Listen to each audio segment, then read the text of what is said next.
Vamos ler o nosso texto bíblico de hoje, é Josué capítulo 7. É Josué capítulo 7. No capítulo 7, a leitura é diferente. O povo entusiasmado, empolgado, eles têm um desafio menor, uma cidade chamada Ai, se dirigem até lá, não vão todos, não é necessário, é um grupo pequeno, e eles são derrotados. E voltam se perguntando o que foi que aconteceu. A lição que a gente aprende unindo esses dois episódios é a seguinte: as conquistas de ontem não garantem as nossas conquistas de hoje.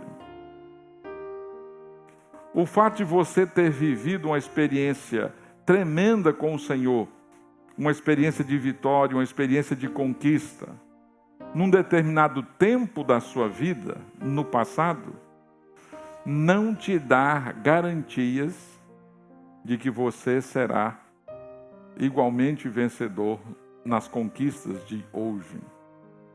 Agora, por que isso acontece? Por que as coisas são dessa maneira? Não olhando para o exemplo de Israel, quem gosta de futebol especialmente, sabe que isso acontece com muita frequência. Você tem um time top, forte, bons jogadores, e ele vai jogar com um time inferior. Algumas vezes eles subestimam o adversário, menosprezam aquele time e vão jogar e dar uma surpresa. No futebol chama-se de zebra, né? Muita confiança, já ganhou, somos fortes, e não é assim. Na vida cristã também não é assim. As vitórias que você teve no seu histórico de vida, no seu passado, elas não te dão garantias de que você será vitorioso no presente. O máximo que elas podem fazer é te dar lições, incentivos. Assim como Deus fez, Ele pode fazer de novo. Agora, por que isso é verdade? A razão é que o pecado, ele é sempre apresentado nas Escrituras como uma armadilha. É uma armadilha que frequentemente nos desafia. E a história que nós vamos ler reflete exatamente isso. Josué capítulo 7, versículo 1. Acompanhe comigo a leitura. Josué, capítulo 7, verso 1. Prevaricaram os filhos de Israel nas coisas condenadas, porque Acã, filho de Carmi, filho de Zabdi, filho de Zera, da tribo de Judá, tomou das coisas condenadas. A ira do Senhor se acendeu contra os filhos de Israel. Enviando, pois, Josué de Jericó alguns homens a Ai, que está junto a Bet-Aven, ao oriente de Betel, falou-lhes dizendo: subi e espiai a terra. Subiram, pois, aqueles homens e espiaram Ai. E voltaram a Josué e lhe disseram: não suba todo o povo. Suba uns 2 ou 3 mil homens a ferir Ai. Não fatigueis ali todo o povo, porque são poucos os inimigos. Assim, subiram lá do povo uns 3 mil homens, os quais fugiram diante dos homens de Ai. Os homens de Ai feriram deles uns 36, e aos outros perseguiram desde a porta até as pedreiras, e os derrotaram na descida. E o coração do povo se derreteu, e se tornou como água. Então Josué rasgou as suas vestes e se prostrou em terra sobre o rosto perante a arca do Senhor até a tarde. Ele e os anciãos de Israel, e deitaram pó sobre a cabeça. Disse Josué: Ah, Senhor Deus, por que fizeste este povo passar o Jordão, para nos entregares nas mãos dos amorreus, para nos fazerem perecer? Tomara nos contentáramos com ficarmos da além do Jordão. Ah, Senhor, que direi? Pois Israel virou as costas diante dos teus inimigos.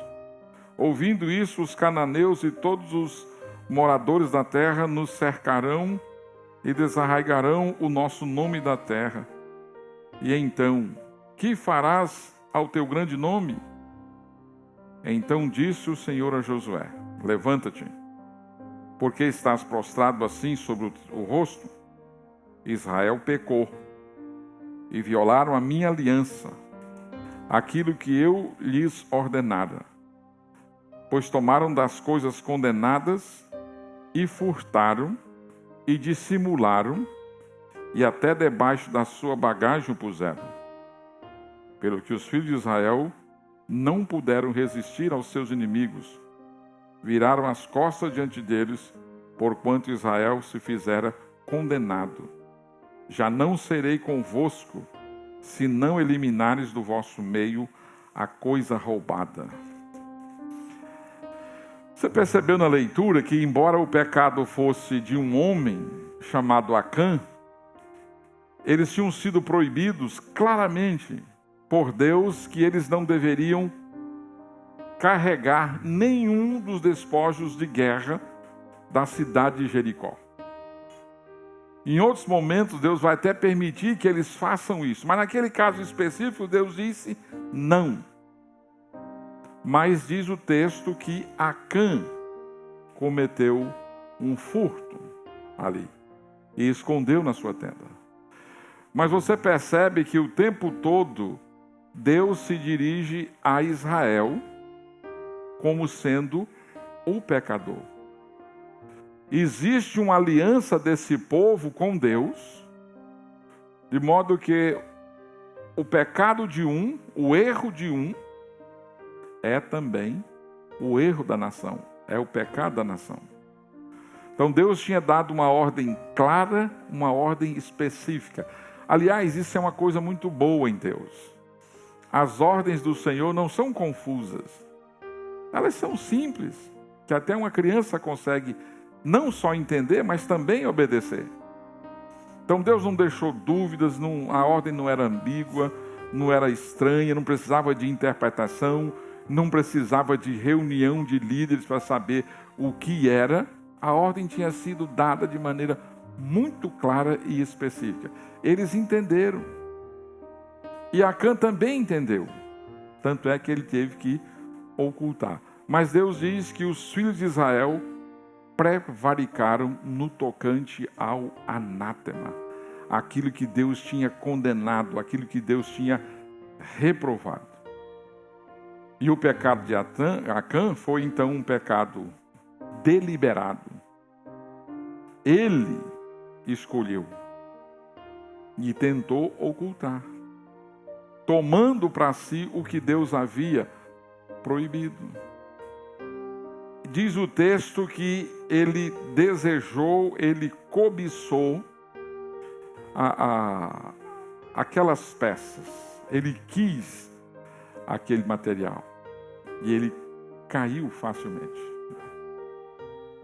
Esse roubo, aos nossos olhos, a gente pode dizer, isso é uma coisa pequena. Isso porque o padrão que nós usamos é a partir de nós.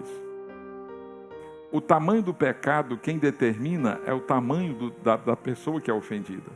Ou seja, Deus, por causa da sua santidade, por causa da sua grandeza, aquela desobediência passou a ser então uma desobediência maior. Então essa comunidade que tinha uma aliança com Deus, ela era solidária a todos. E o pecado de um afetou, então, a todos.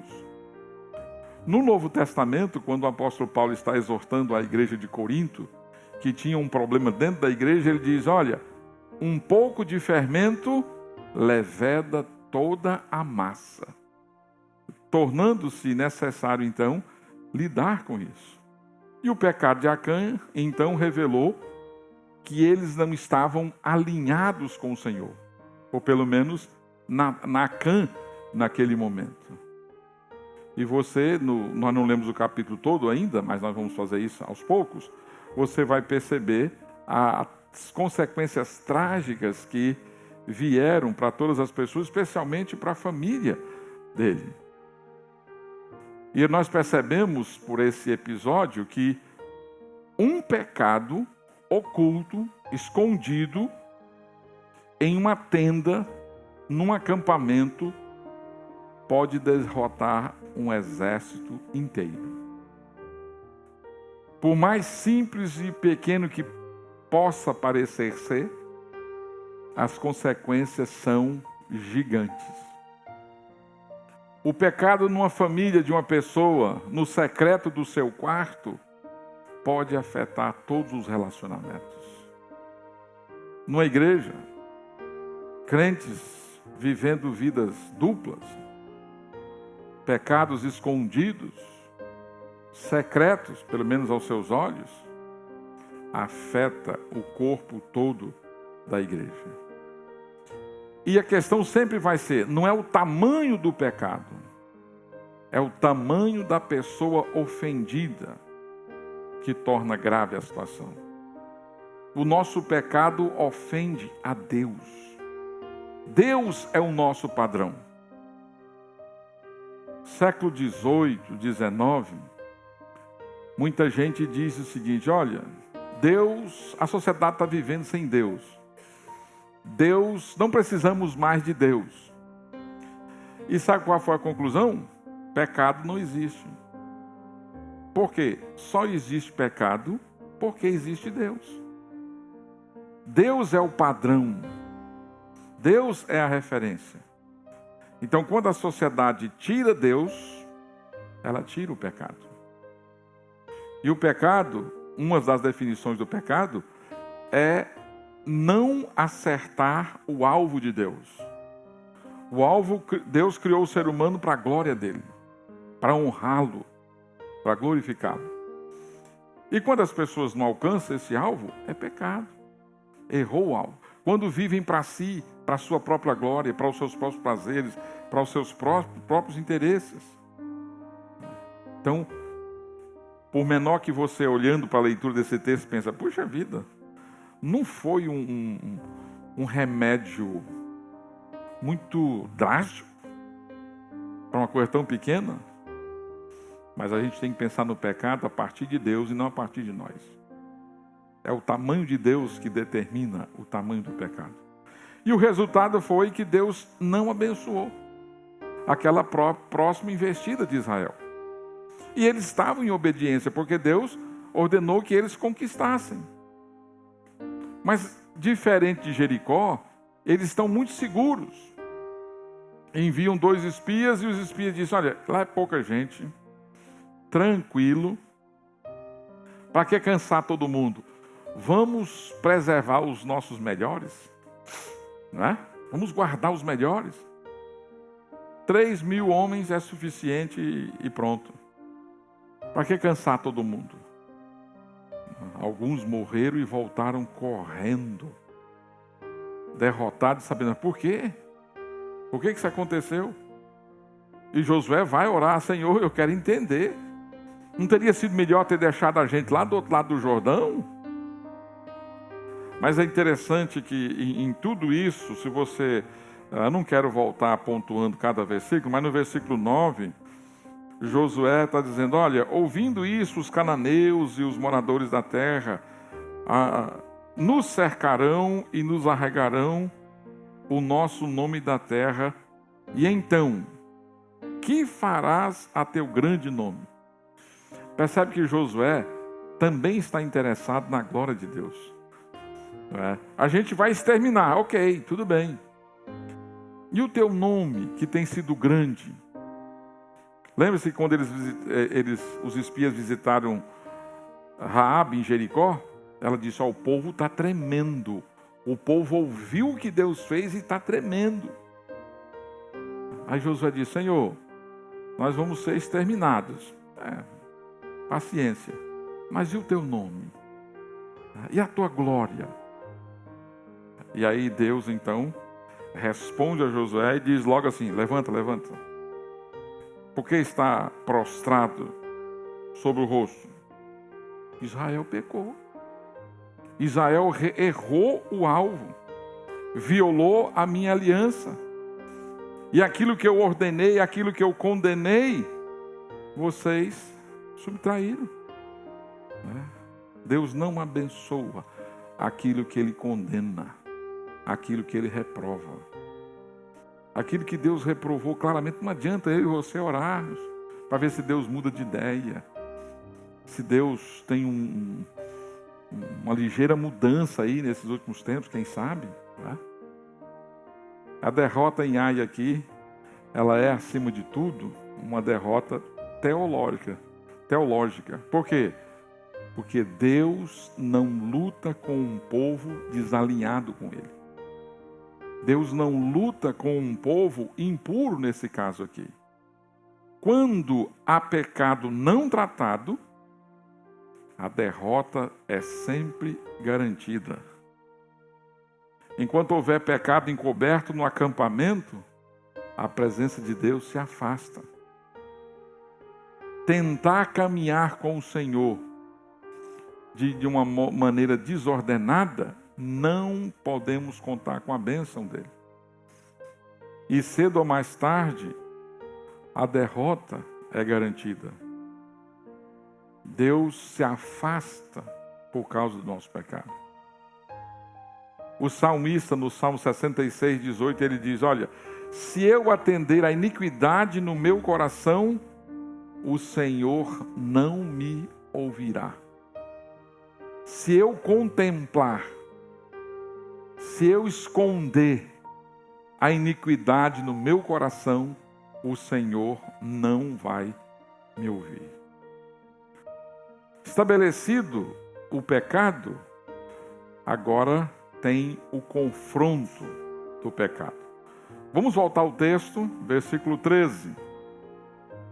Diz assim, dispõe-te, santifica o povo e dize, santificai-vos para amanhã, porque assim diz o Senhor, Deus de Israel, há coisas condenadas no vosso meio. Ó Israel, aos vossos inimigos não podereis resistir, enquanto não eliminardes do vosso meio as coisas condenadas. Pela manhã, pois, vos chegareis, segundo as vossas tribos, e será que a tribo que o Senhor designar por sorte se chegará, segundo as famílias, e a família que o Senhor designar se chegará por casas, e a casa que o Senhor designar se chegará homem por homem. Aquele que for achado com a coisa condenada será queimado, ele e tudo quanto tiver, porquanto violou a aliança do Senhor e fez loucura em Israel. Então Josué se levantou de madrugada e fez chegar a Israel, segundo as suas tribos, e caiu a sorte sobre a tribo de Judá. Fazendo chegar a tribo de Judá, caiu sobre a família dos Zeraitas. Fazendo chegar a família dos Zeraitas, homem por homem, caiu sobre Zabdi. E fazendo chegar a sua casa, homem por homem, caiu sobre Acã, filho de Carmi, filho de Zabdi, filho de Zerá, da tribo de Judá. Então disse Josué a Acã, filho meu, dá glória ao Senhor, Deus de Israel, e a ele rende louvores, e declara-me agora, o que fizestes, não me ocultes. Respondeu Acã a Josué e disse, verdadeiramente pequei contra o Senhor, Deus de Israel, e fiz assim e assim.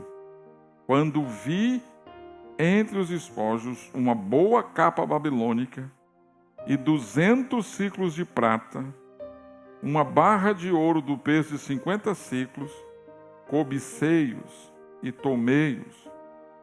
E eis que estão escondidos na minha terra, no meio da minha tenda, e a prata por baixo.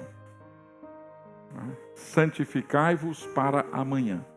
Deus deu uma estratégia para Josué até chegar nos culpados. Eliminou-se 11 tribos, ficou a tribo de Judá, por famílias, e finalmente ficou a família de Acã. Mas percebe que antes do confronto, Deus chama Josué a liderar um momento de santificação do povo. Antes da revelação do que tinha acontecido, teve purificação. O processo divino é metódico, não é? Tribo, família, casa, homem. Deus expõe o pecado com precisão cirúrgica. Não é à toa que a Bíblia diz, em Hebreus 4,13, que todas as coisas estão nuas e patentes aos olhos de Deus. Não é possível esconder-se de Deus a vida toda. A gente até pode conseguir se esconder de Deus por algum tempo, por algum momento, mas nunca é para sempre. Porque todas as coisas estão nuas e patentes aos olhos de Deus. Os olhos do Senhor estão em todos os lugares, contemplando os maus e os bons. É insensatez da nossa parte, é ignorância com relação ao Senhor, tentar esconder do Senhor. O salmista disse: se ele subir, lá está o Senhor. E se ele cavar por aqui e acolá, lá está o Senhor. Para onde me ausentarei do teu espírito? Mas o pecado cega. E a gente acredita que pode esconder a vida toda. A gente acha que pode viver uma vida escamuflada, uma vida secreta, duvidosa, e achar que nunca isso virá à tona. É engano. Por isso que a Bíblia nos desafia a sermos transparentes diante do Senhor. Assumir o nosso pecado, assumir a nossa falha, sem tentar esconder, sem tentar maquiar. Mas Deus revelou o pecado de Acã. E Josué se dirige a ele de uma forma assim, ainda doce, né? Ele diz: olha, filho, diga o que aconteceu. O que foi que você fez? E Acã revela. Deus não revela o pecado ou o nosso pecado para nos humilhar, mas para iniciar um processo de restauração. Sabe? Às vezes pessoas confundem disciplina na igreja, confundem essas questões e acham que é o momento de usar aquilo para humilhar a pessoa. Mas Deus não usa. Deus usa para restaurar. E um sinal de que há arrependimento, por outro lado, é quando as pessoas não estão preocupadas mais, por exemplo, com a reputação delas. Todo mundo vai ficar sabendo. Porque senão ela está querendo esconder ou continuar escondendo. Ela se coloca diante de Deus para que Deus faça a vontade dele e pronto. E Acã sente o peso, não tinha mais para onde correr, mas ele confessou o pecado. Deus não quis humilhá-lo. A intenção era restaurar a nação. E Deus vai restaurar. O olhar do Senhor enxerga o que o tapete da religiosidade tenta esconder. quando fala de religiosidade, está mais próximo de nós. Talvez eu vou passar a vida toda tentando fugir da religiosidade. Porque a gente tenta viver o nosso cristianismo, o nosso discipulado, usando máscaras, tentando esconder, querendo passar uma imagem para um, para outro, a respeito daquilo que nós não somos. Muitas vezes somos inflexíveis, em nome de pureza, em nome de doutrina, em nome de santidade, com os outros, mas muito misericordiosos conosco. Nos vestimos de uma capa de religiosidade e achamos que estamos sendo bem-sucedidos. E até conseguimos uns com os outros, sim. Mas nenhuma religiosidade, nenhum tapete da religiosidade pode nos esconder de Deus. Se expor diante do Senhor sem nenhuma tentativa de se esconder. Quem tenta esconder o pecado vai expô-lo mais tarde. Agora, quem confessa o pecado, Deus se encarrega de cobri-lo. Sabe? Na tentativa nossa de encobrir, de esconder o nosso pecado, ele vem à tona. Tem um texto em Números que diz que o vosso pecado há de vos achar. Quando eu tento esconder, eu vou me trair. Você já viu da história do menininho que a irmã ganhou uma boneca de arroz e aí ele, chateado com ela, foi lá e enterrou essa boneca no quintal? Semente de girassol. Girassol é mais... né? Então a criança, com raiva da irmã, enterrou. E a mãe diz: ei, cadê a boneca da tua irmã? Não vi nada. Aí começou a chover. E as sementes germinaram. E aí cavaram e lá estava a boneca. Ou seja, o pecado achou ele. A Bíblia diz que o vosso pecado há de vos achar. Por mais que eu e você venhamos tentar encobri-lo, ele vai nos revelar. Mas, por outro lado, quem confessa o pecado, Deus cobre com o sangue de Jesus. Deus nos perdoa em Cristo. Não há pecado que o Senhor não possa perdoar. O pecado está próximo de nós, sim, mas a graça do Senhor também está igualmente próxima. Acã confessou, mas foi tarde demais. A cobiça no coração dele fez com que ele olhasse aquelas coisas, se apropriasse delas indevidamente e terminasse a vida no sepulcro. Ele viu, ele cobiçou, tomou e escondeu. A mesma ideia de Gênesis capítulo 3. Eva viu, desejou e desobedeceu. Nos 10 mandamentos, Deus diz: não cobiçarás. Então, cuidado com o desejo. Por quê? Porque todo pecado começa no coração. Tiago diz: cada um é tentado pela sua própria cobiça, pelo seu próprio desejo, pelo seu próprio coração. Cabe administrarmos isso aqui. Agora, o arrependimento nos leva a abandonar os ídolos do nosso coração. E por fim, o pecado foi disciplinado. Versículo 22. Voltemos ao texto.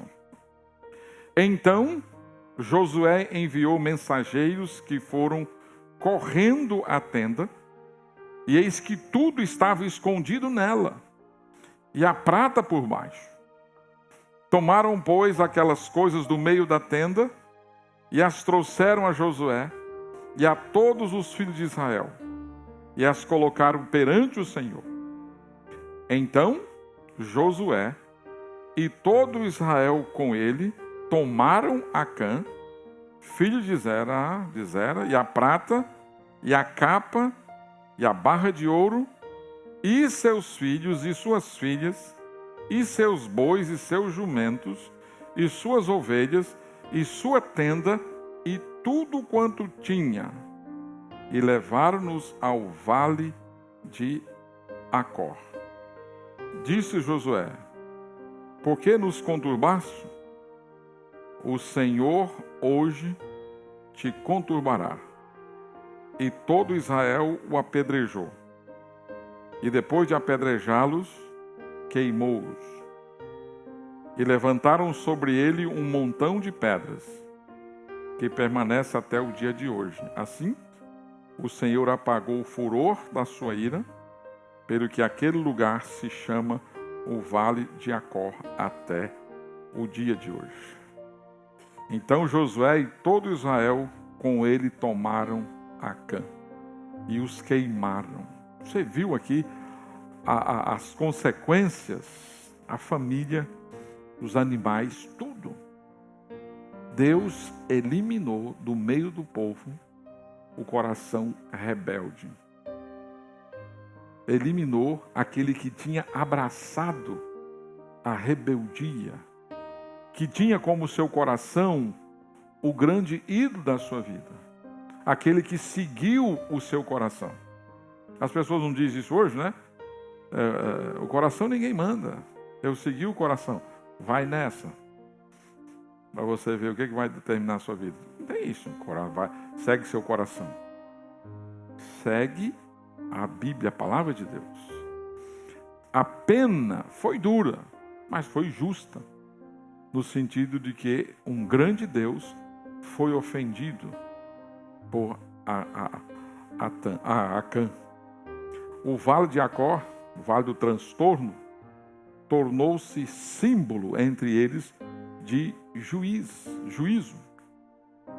E ao mesmo tempo, essa história revela que a santidade de Deus não pode ser negociada. O pecado precisa ser removido. A Bíblia diz em Romanos 6:23 que o salário do pecado é a morte. Mas o dom gratuito de Deus é a vida eterna. O salário do pecado é a morte, é a separação de Deus. Mas o presente de Deus, pela graça, é a salvação em Cristo. A Bíblia diz que se nós não estamos em Cristo, nós estamos condenados em nossos pecados. Mas diz que o Senhor Jesus Cristo, a obra dele é suficiente para nos perdoar todos os pecados, para nos tornar aceitáveis diante desse Deus Santo.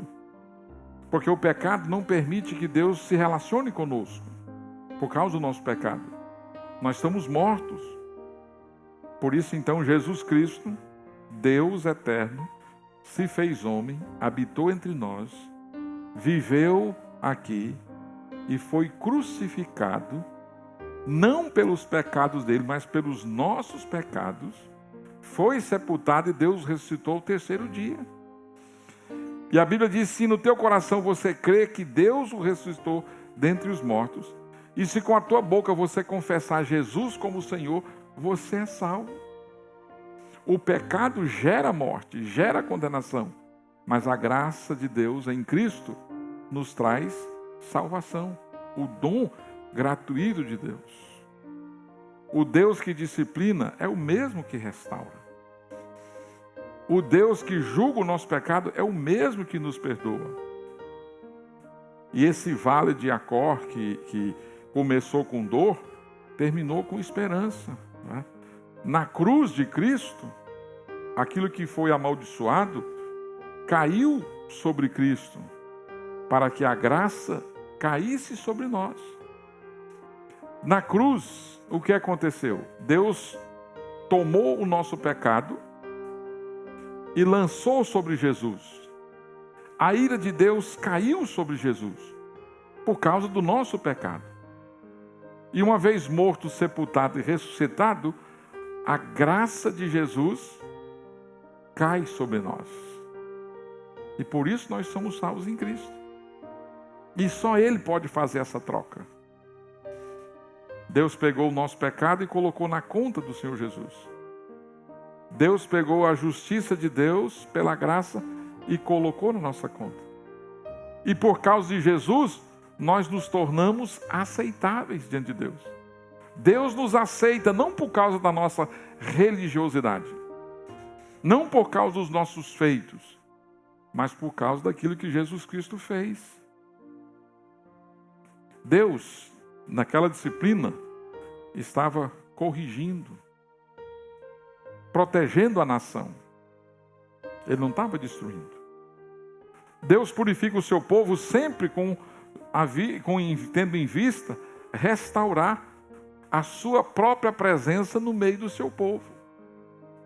A presença de Deus é sinônimo da bênção de Deus.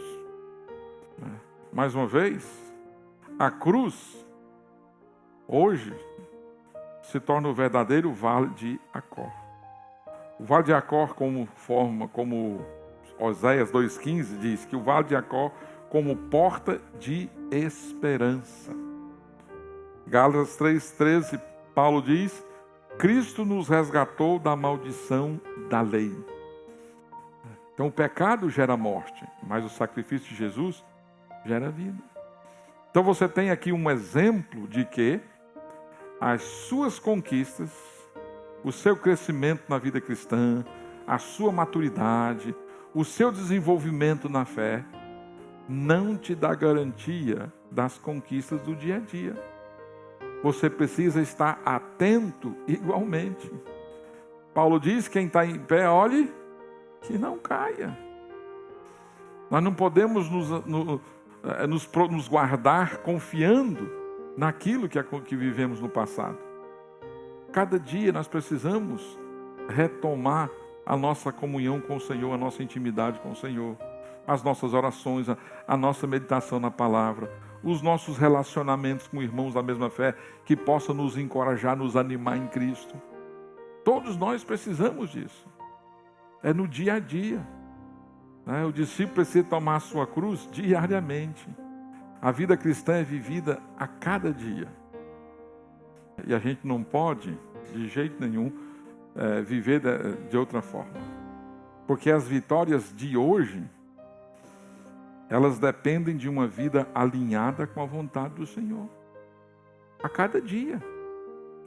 Por isso, o pecado oculto sempre traz derrota. Nada vai ficar encoberto diante de Deus.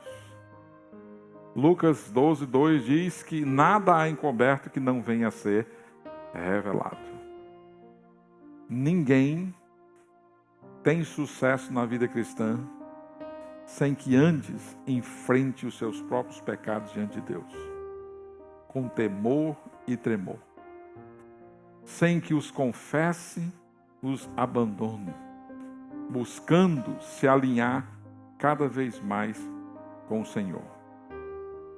Alguém diz que o pecado escondido é uma corda que aperta o pescoço da própria alma. Pecado oculto, não confessado, é uma corda no pescoço que arrocha a própria alma. Salmo 32. Escondi o meu pecado. E ele revela as consequências do pecado oculto do salmista. Ele fala que os olhos se envelheceram. Ele fala do gemido, ele fala da dor, ele fala do sofrimento. A santidade, ela é indispensável para desfrutar da presença de Deus. Deus diz que estará conosco todos os dias. A nossa vida está na presença do Senhor. Mas a presença do pecado afeta a nossa comunhão. O autor aos Hebreus diz, segui a santificação, sem a qual ninguém verá o Senhor. Deus não precisa de exércitos fortes. Deus precisa de corações limpos, alinhados. Deus não precisa de pessoas super fortes, cheios de segurança. Deus precisa de gente quebrantada, que confia nele, tem um coração alinhado com ele. Cristo é o nosso substituto perfeito. que levou a nossa condenação sobre si, para que nós pudéssemos ser aceitos por Deus. Nele nós encontramos o perdão dos nossos pecados. E Deus, quando nos olha, através de Cristo. E por isso Ele nos aceita. Por isso não somos destruídos pela santidade de Deus, pela justiça de Deus. Em Cristo nós somos acolhidos.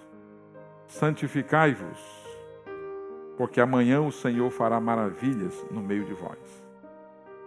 O povo se preparando, para conquistar a terra. Antes da vitória, há sempre santificação, alinhamento com o Senhor. Olhando para essa história, uma maneira forte de Deus lidar com o pecado. Como você se sente? O medo, assustado? Não era a ideia, assustar. Mas é nos conscientizar que o nosso pecado atrapalha a nossa vida diária. E o pecado não confessado, o pecado oculto, é uma corda no pescoço que aperta a nossa alma. Mas, por outro lado, eu quis lembrá-los também de que em Cristo você tem o perdão dos seus pecados. E você é aceito por Deus por causa daquilo que Jesus Cristo fez. Não é por causa daquilo que nós fazemos, não é por causa da nossa religiosidade, mas exclusivamente por causa de Jesus.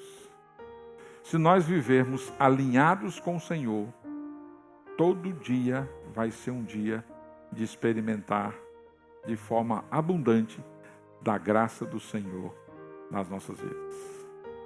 Isso não quer dizer que não vai ter adversidades, que não vai ter lutas, não.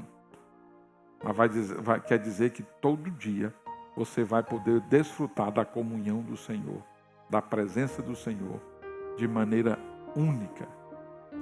O contrário vai te afastar do Senhor. Que Deus nos ajude a olhar para essa história e percebermos a grandeza da graça de Deus e, quebrantados, buscarmos fazer a vontade dEle, hoje e sempre.